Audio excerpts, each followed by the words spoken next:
আমি মেজর জিয়া বলছি, বাংলাদেশের মুক্তিযুদ্ধে আমি আপনাদের সবাইকে আহ্বান করছি। বঙ্গবন্ধু নামই বলেছিলেন। আওয়ামী লীগ তো বলতে পারে, ঠিক আছে, তাদের রাজনৈতিক স্বার্থ আছে। বিএনপি ভুলে যায় কেমন করে? অশ্রদ্ধা দিয়ে বাংলাদেশকে ভরে দিয়েছেন, ঘৃণার বিষবাষ্প ছড়িয়েছেন। আপনাদের লজ্জা করে নাই, শুধু ক্ষমতার লোভে আপনার বড় বড় মান্যবর ব্যক্তিদের অশ্রদ্ধা করেছেন, ঘৃণা করেছেন। আমরা শ্রদ্ধা রাজনীতি করতে চাই, কারণ আমরা বিশ্বাস করি, দৃঢ়ভাবে বিশ্বাস করি, মনে প্রাণে হৃদয় দিয়ে মস্তিষ্ক দিয়ে বিশ্বাস করি, শ্রদ্ধা করে কেউ ছোট হয় না, আর ঘৃণা করে কেউ বড় হয় না। বাংলাদেশের স্বপ্ন পুরুষ, স্বপ্নিক পুরুষ অবশ্যই বঙ্গবন্ধু ছিলেন।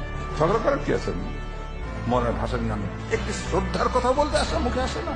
যে মানুষটি বাংলাদেশের কৃষকদের এত বড় মুক্তি দিয়ে গেলেন, কৃষকের সেই বন্ধুটি শেরে বাংলায় কে ফজল হক আপনাদের আলোচনায় নাই। হোসেন শাহী সরওয়ার্দী গণতন্ত্রের মানস পুত্র বলেন, সময় মতো ঠিকই বলতেন, যখন প্রয়োজন ছিল ঠিকই বলতেন, এখন আর বলেন না।